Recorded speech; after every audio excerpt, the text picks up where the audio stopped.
स्वागत है आपका अपने YouTube channel bio by Virendra sir पर। दोस्तों, हमने लेसन नंबर 31 का एक पार्ट पढ़ लिया था। आज पार्ट नंबर 2 पढ़ेंगे। लेसन नंबर 31 का पार्ट 2, मानव में युग्मक जनन। जो साथी हमसे पहली बार जुड़ रहे हैं वे हमारे YouTube channel bio by Virendra sir को लाइक शेयर और सब्सक्राइब अवश्य करें।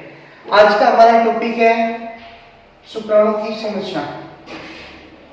शुक्राणु की संरचना। अगर मानव शुक्राणु की संरचना की बात करें तो मानव शुक्राणु की संरचना को 3 भागों में बांटा जाता है। ये ऊपरी जो भाग होता है इसको सिर कहते हैं। ये वाला भाग है इसको मध्य खंड, और सबसे नीचे वाले भाग को पूंछ कहा जाता है। अगर हम सिर भाग की बात करें तो सिर वाला भाग है वो केंद्रक और एफ्लोसोम से बना होता है। केंद्रक में आनुवंशिक पदार्थ अगुणित अवस्था में पाया जाता है। एक्रोसोम शुक्राणु के शीर्ष पर पाया जाता है। इसके अंदर स्पर्म लाइसिन एंजाइम जैसे हाइल्यूरोनिडेज एवं कैटकिन पाए जाते हैं। शुक्राणु के शीर्ष में अम्लीय प्रोटीन एंटी फर्टिलाइजिंग पाई जाती है। सिर भाग की बात करें, सिर भाग का निर्माण केंद्रक और एक्रोसोम के द्वारा होता है। केंद्रक में आनुवंशिक पदार्थ पाया जाता है। एक्रोसोम में विभिन्न प्रकार के एंजाइम जैसे हाइल्यूरोनिडेज एंजाइम, कैटकिन एंजाइम पाए जाते हैं। ये एंजाइम निषेचन के समय अंडाणु की भित्ति को गलाने का काम करते हैं। सेकंड भाग की बात करें, मध्य खंड। मध्य खंड जो शुक्राणु का होता है, यानी मध्य खंड शीर्ष भाग से ग्रीवा द्वारा जुड़ा होता है। ग्रीवा में 2 तारक केंद्र समान लेकिन अलग अलग कार्य करते हैं। ग्रीवा के अंदर 2 तारक केंद्र होते हैं जो समान होते हैं लेकिन अलग अलग कार्य करते हैं। समीपस्थ तारक केंद्र निषेचन के बाद माइटोटिक तंतु बनाता है और मुख्य अक्ष के लंबवत होता है। दूरस्थ तारक केंद्र शुक्राणु के अक्ष का निर्माण करता है और अक्षीय तंतु की रचना कशाभिका के समान 9+2 प्रकार की होती है। दूरस्थ तारक केंद्र आधार काय का भी कार्य करता है। मध्य खंड में तंतुओं के चारों ओर माइटोकॉन्ड्रिया पाए जाते हैं जो शुक्राणु के लिए ऊर्जा प्रदान करते हैं। अगर हम मध्य खंड की बात करें तो मध्य खंड वाला जो ये भाग है इसमें 2 तारक केंद्र समान आकार के लेकिन अलग अलग कार्य करते हैं। एक को जो समीप में होता है उसको समीपस्थ तारक केंद्र, और जो दूसरा होता है जो दूर होता है उसे दूरस्थ तारक केंद्र कहा जाता है। अब इस मध्य खंड में माइटोकॉन्ड्रिया पाए जाते हैं। माइटोकॉन्ड्रिया शुक्राणु को ऊर्जा प्रदान करने का काम करते हैं। तीसरा भाग है पूंछ।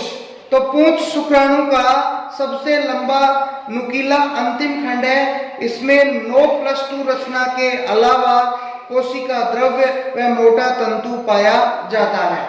यानी ये पूंछ है, ये सबसे अंतिम भाग है। इसमें कशाभिका की संख्या 9+2, यानी एक पहिए के आरेख के समान समझ लो कि ये 2 तो क्या है, ये धुरे हैं, एक इधर है एक इसके पीछे, और 9 ताड़ियां होती हैं। इसमें 9 ताड़ियां होती हैं, 2 धुरे होते हैं, एक तो इस साइड में एक इसके पिछले साइड में। तो इस तरह से 9+2 संरचना के अलावा इसमें भाई पूंछ वाले भाग में 9+2 संरचना के अलावा भाई कोशिका द्रव्य और मोटा तंतु पाया जाता है। शुक्राणु में राइबोसोम, अंतःहृदय जालिका, ER, RNA, केंद्रिक एवं संचित भोजन नहीं पाया जाता। शुक्राणु में RNA, ER, केंद्रिक, संचित भोजन और इसके अलावा ये राइबोसोम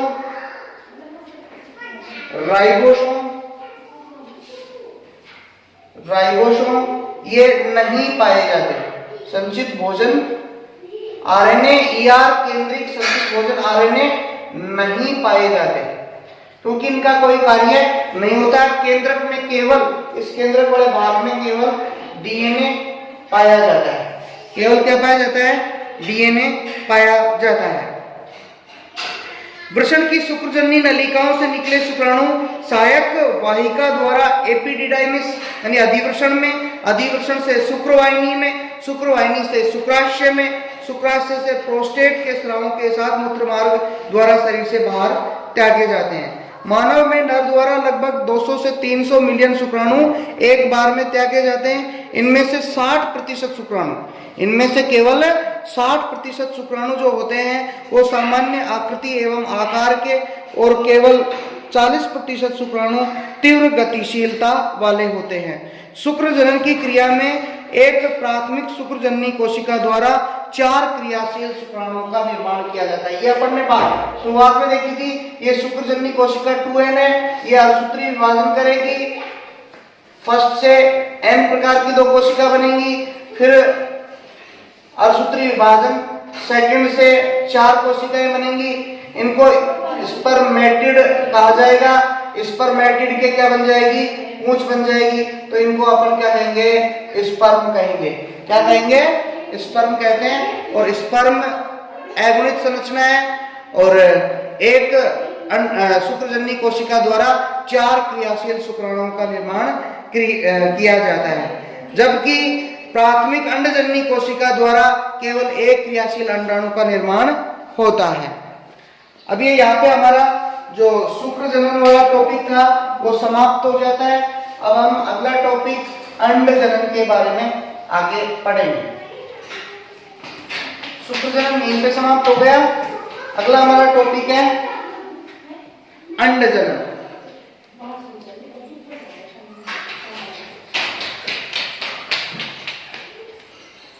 अंड जनन, oogenesis,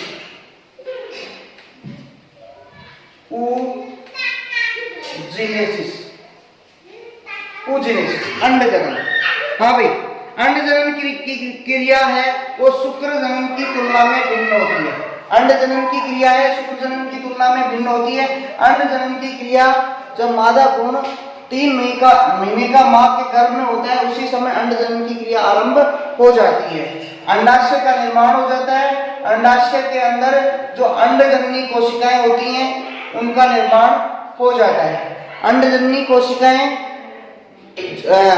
समसूत्री विभाजन द्वारा अपनी जितनी भी संख्या बढ़ानी होती है वो गर्भावस्था में ही बढ़ा लेती हैं, और ये वृद्धि प्रावस्था में प्रवेश करके परिपक्व प्रावस्था की प्रोफेज फर्स्ट की ये अर्धसूत्री विभाजन फर्स्ट की प्रोफेज फर्स्ट के अंदर इनकी वृद्धि अवरुद्ध हो जाती है।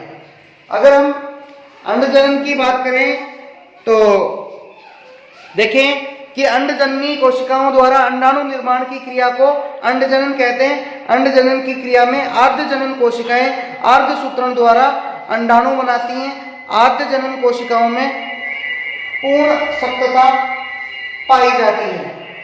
हाँ भाई, ये अंडजननी कोशिकाएं, इनके द्वारा अंडाणु निर्माण की क्रिया, अंडाणु निर्माण क्रिया क्या कहलाती है, अंडजनन कहलाती है। अंडजननी कोशिकाओं द्वारा अंडाणु निर्माण की क्रिया को अंडजनन कहते हैं। अंडजनन की क्रिया में आर्धजनन कोशिकाएं, अंडजनन की क्रिया में जो आर्धजनन कोशिकाएं हैं वे क्या करती हैं, अर्धसूत्री विभाजन करती हैं। अर्धसूत्री विभाजन करती हैं और अर्धसूत्री विभाजन के बाद में इसका निर्माण होता है, अंडाणु का निर्माण होता है। आर्धजननी कोशिकाएं 2n होती हैं, अंडाणु n अर्थात एगोनित होता है। आर्धजननी कोशिकाओं में पूर्ण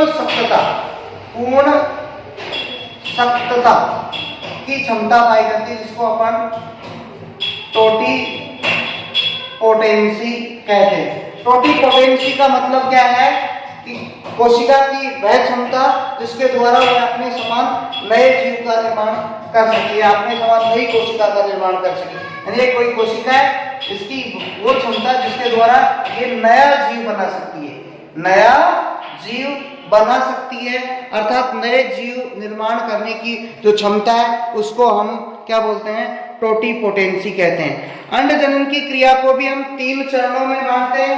जैसे शुक्र जनन की क्रिया को 3 चरणों में बांटा था, वैसे ही अंडजनन की क्रिया को भी 3 चरणों में बांटा जाता है। वही तीनों हैं जिसको अपन गुणन प्रावस्था, वृद्धि प्रावस्था एवं परिपक्वन प्रावस्था कहते हैं। अंडजनन की क्रिया को भी शुक्रजनन की तरह 3 चरणों में बांटा है, गुणन प्रावस्था, वृद्धि प्रावस्था और परिपक्वन प्रावस्था। गुणन प्रावस्था में आद्य जनन कोशिका अंड मात्रक कोशिका में बदल जाती है। आद्य जनन कोशिका किस में बदल जाती है? अंड मात्रक कोशिका में बदल जाती है, जो लगातार समसूत्री विभाजन करते हुए उगोनिया का निर्माण करती है। इनमें से एक उगोनिया अंड जनन में भाग लेता है, जबकि शेष जो उगोनिया है वो फोलिकल कोशिकाओं में बदल जाते हैं। जन्म के बाद ना तो उगोनिया बनते हैं और ना ही उगोनिया जुड़ते हैं। यानी अंड जनन की क्रिया में जो आद्य जननी कोशिका है, ये 2n ऐसी आद्य जननी कोशिका, आद्य जननी कोशिका समसूत्री विभाजन करती है। कौन सा विभाजन करती है? समसूत्री विभाजन करती है और समसूत्री विभाजन के द्वारा अपनी संख्या बढ़ाती है, अपनी संख्या का ये बढ़ावा करती है अर्थात संख्या बढ़ा लेती है। यहां पे अब इनको अपन उगोनिया कहते हैं। उगोनिया यानी जितने भी उगोनिया बनने होते हैं वो पहले ही बन जाते हैं, जन्म से पहले। जन्म के बाद ना तो उगोनिया बनते हैं ना ही इनमें समसूत्री विभाजन की क्रिया होती है। यानी जितने उगोनिया बनने होते हैं वो उगोनिया जन्म से पहले ही बन जाते हैं। दूसरी प्रावस्था है वृद्धि प्रावस्था। इस प्रावस्था में उगोनिया पोषक पदार्थ ग्रहण करके अपना आकार बढ़ा लेते हैं। अब इन्हें प्राथमिक अंडाणु या प्राइमरी oocyte कहते हैं। अभी ये जो उगोनिया है, ये जैसे वृद्धि प्रावस्था में प्रवेश किया, पोषक पदार्थ ग्रहण करके इसने अपना साइज बढ़ा लिया। इस समय भी ये 2n अवस्था में, अब इसको प्राथमिक oocyte कहेंगे, प्राथमिक oocyte कहते हैं। अब इसको वृद्धि प्रावस्था को 2 भागों में बांटा जाता है, एक प्री विटेलोजिनेसिस और दूसरा विटेलोजिनेसिस। प्री विटेलोजिनेसिस के अंदर इस जो प्रावस्था है इसमें केंद्रक और कोशिका द्रव्य का आकार बढ़ता है। यानी केंद्रक और कोशिका द्रव्य का आकार बढ़ता है। कोशिका द्रव्य में गुणात्मक और मात्रात्मक वृद्धि होती है, जिससे पीतक जनन पूर्व अवस्था भी कहते हैं।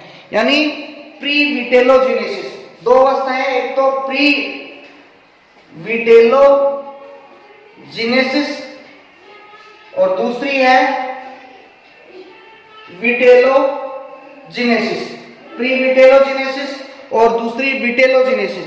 प्री विटेलोजिनेसिस में केंद्रक और कोशिका द्रव्य का आकार बढ़ता है और विटेलोजिनेसिस में क्या होता है, इस समय ग्लाइकोजन, कार्बोहाइड्रेट और इसके अलावा विभिन्न प्रकार के विटामिन, वसा, प्रोटीन कोशिका द्रव्य में इकट्ठे होते रहते हैं। यानी विभिन्न प्रकार के जो ग्लाइकोजन है, कार्बोहाइड्रेट है, विटामिन है, वसा, प्रोटीन कोशिका द्रव्य में इकट्ठे हो जाते हैं, अर्थात पीतक या यौग का संश्लेषण व विक्षेपण होता है। इसे पीतक जनन प्रावस्था भी कहते हैं। ये यौग बनने से यौग पूर्व प्रावस्था और इसको योग अवस्था अर्थात पीतक का, विटेलोजिनेसिस में पीतक का निर्माण होता है और प्री विटेलोजिनेसिस में इसे योग बनने से पहले की अवस्था कहते हैं। अर्थात योग बनने से पहले की अवस्था प्री विटेलोजिनेसिस और योग जो पीतक का संश्लेषण होता है उस अवस्था को हम विटेलोजिनेसिस कहते हैं। पीतक के अंदर लगभग 48.7% जल होता है, यानी लगभग 48.7% जल होता है। किसमें? पीतक के अंदर। अगर हम पीतक की बात करें तो पीतक में 48.7% जल, 16.7% प्रोटीन और 42.6% फास्फोलिपिड, 16.7% है वो प्रोटीन है और 32.6% फास्फोलिपिड, फास्फोलिपिड होता है। इसके अलावा लगभग 1% के करीब, 1% के करीब कार्बोहाइड्रेट पाया जाता है। किसमें? ये पीतक का संगठन है। किसका संगठन है ये? पीतक का संगठन। अंडे देने वाले प्राणियों में पीतक का संश्लेषण रक्त में होता है, जहां से मातृत्व रक्त के माध्यम से ये oocyte में स्थानांतरित हो जाता है। अगर हम अंडे देने वाले प्राणियों की बात करें तो अंडे देने वाले प्राणियों में जो पीतक का संश्लेषण रक्त के अंदर होता है और रक्त के माध्यम से ये oocyte के अंदर स्थानांतरित हो जाता है। तीसरी अवस्था है हमारी परिपक्वन अवस्था। इस परिपक्वन अवस्था में क्या होगा? अर्धसूत्री विभाजन होगा। कौन सा? अर्धसूत्री विभाजन फर्स्ट होगा, जिससे अगुणित 2 कोशिकाएं बनेंगी। एक आकार में छोटी होगी, एक आकार में बड़ी होगी। जो छोटी होगी इसे प्रथम ध्रुवीय काय कहेंगे, प्रथम ध्रुवीय काय कहते हैं। और इसे सेकेंडरी oocyte, द्वितीयक oocyte कहा जाता है। इसे क्या कहा जाता है? द्वितीयक oocyte कहा जाता है। यानी प्राइमरी oocyte में वृद्धि चरण पूर्ण होने के बाद अर्धसूत्री विभाजन आरंभ होता है। अर्धसूत्री विभाजन फर्स्ट में प्राइमरी oocyte 2 असमान अगुणित कोशिकाओं में बदल जाता है। एक तो अत्यंत विशाल पीतक युक्त और दूसरा अत्यंत सूक्ष्म पीतक युक्त या आकार में बहुत छोटी होती है। जो बड़ी कोशिका होती है उसे द्वितीयक अंडक या सेकेंडरी oocyte कहते हैं, और दूसरी जो सूक्ष्म कोशिका होती है उसे प्रथम ध्रुवीय काय कहते हैं। प्रथम oocyte में अर्धसूत्री विभाजन फर्स्ट हुआ, 2 असमान आकार की कोशिकाएं बनी। एक में अधिक पीतक है जिसे आकार में बड़ी है, जिसे सेकेंडरी oocyte कह रहे हैं। एक आकार में छोटी है जिसे फर्स्ट पोलर बॉडी कहा जाता है। अब ये दोनों अर्धसूत्री विभाजन द्वितीय करती हैं, ये भी असमान होता है।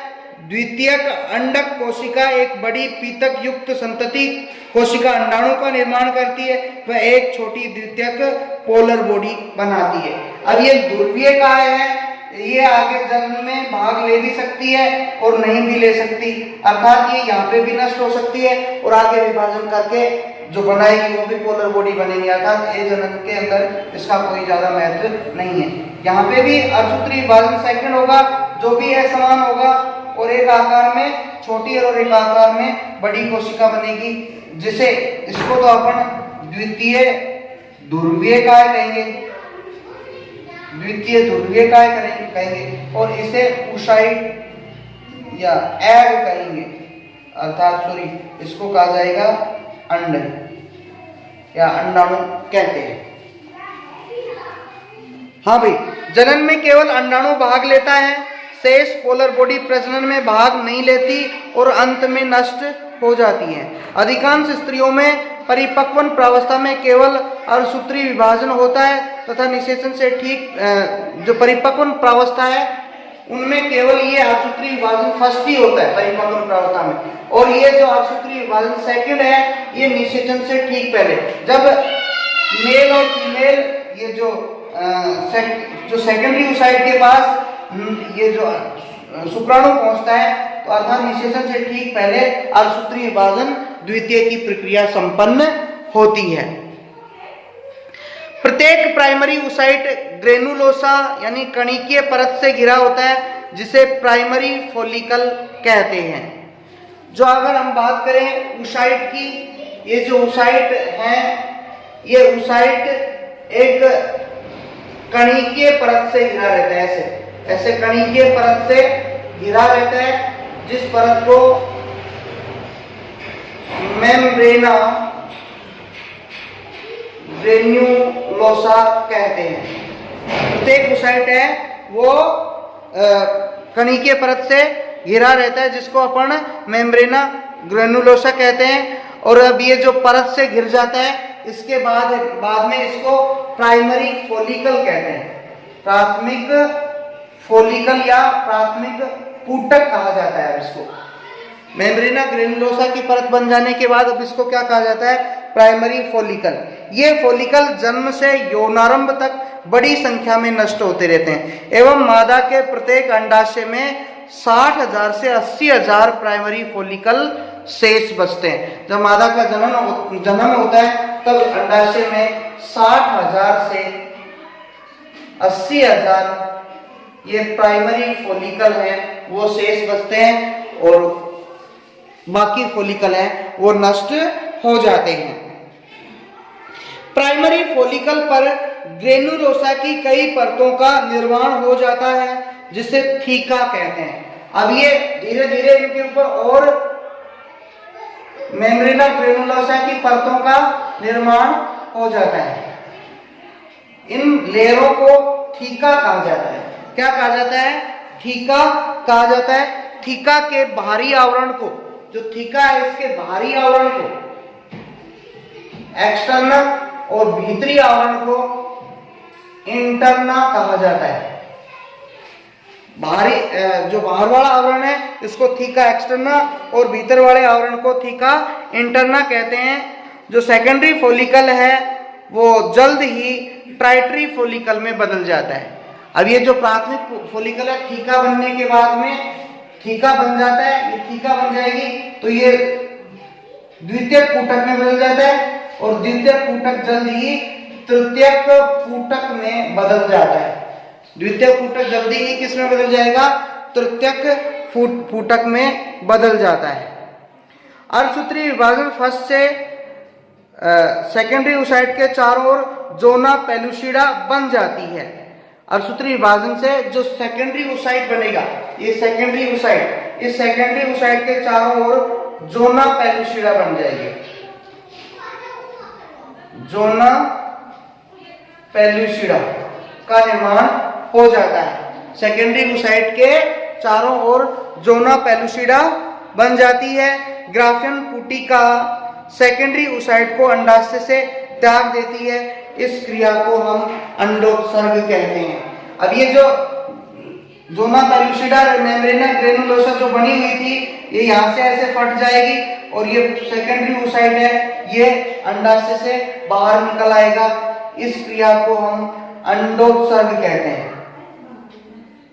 अंडोत्सर्ग, अंडोत्सर्ग किसे कहा जाएगा, सेकेंडरी ओसाइट का अंडाशय से त्यागा जाना। सेकेंडरी ओसाइट का या द्वितीयक ओसाइट का अंडाशय से त्यागा जाना क्या कहलाता है, अंडोत्सर्ग कहलाता है। अंडोत्सर्ग के बाद, अब ये अंडोत्सर्ग हो गया, अंडोत्सर्ग के बाद में ये जो फटी हुई ग्रास यहां से निकल गया और ये जो ग्राफियन पुटिका है ये जल्द ही एक ग्रंथिल संरचना कार्पस ल्यूटियम का निर्माण करती है। कार्पस ल्यूटियम का निर्माण करती है जिसके द्वारा एस्ट्रोजन एवं प्रोजेस्टेरोन हार्मोन का स्रावन किया जाता है।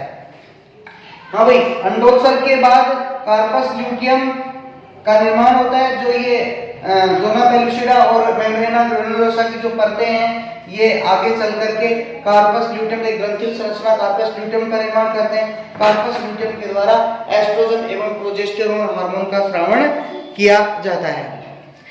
जो स्तनधारियों के अंडे होते हैं वो अपीतकी प्रकार के होते हैं या बहुत सूक्ष्म पीतकी प्रकार के, अति सूक्ष्म पीतकी जिसको कह सकते हैं। स्तनधारियों के जो अंड होते हैं वो अपीतकी प्रकार के होते हैं। जैसे ये अंड है, इसमें योग की मात्रा, योग की जो मात्रा होती है वो अत्यंत सूक्ष्म होती है, अत्यंत वो सूक्ष्म होती है, अर्थात योग अर्थात पीतक है वो बहुत कम मात्रा में पाया जाता है।